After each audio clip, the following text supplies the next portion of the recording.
Salut! Am făcut asta, deci am făcut scena cu AI-ul, am făcut Photoshop liniile, am modificat puțin pozele, că erau prea mici, am șters texturile ca să arate mai desenate și am lăsat tablourile.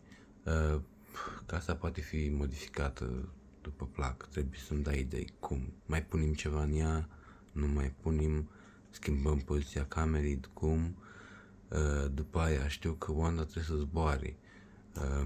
Hai să văd niște render. Deci, asta a fost primul care ți l-am întâlnit dimineața. Wanda stă pe poziție în aer, se întoarce, pentru că o simte pe ibraful că vine încoace.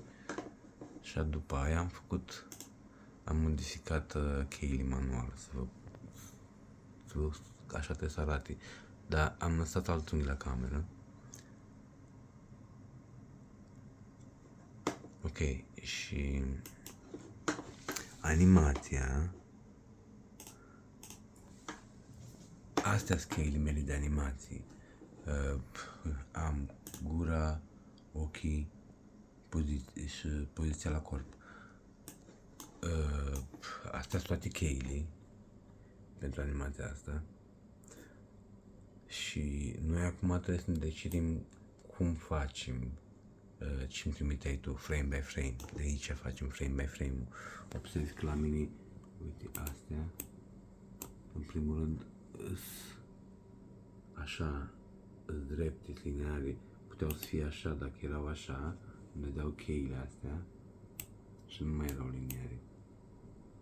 Înțelegi? Făceam rotunde.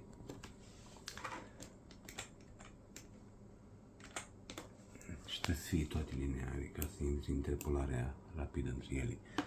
În fine, acum trebuie să discutăm despre culori, cadri, că avem animația, putem să animăm cum vrem noi tot, când vrem noi. Director of picture, regizorul, trebuie să mă ajute.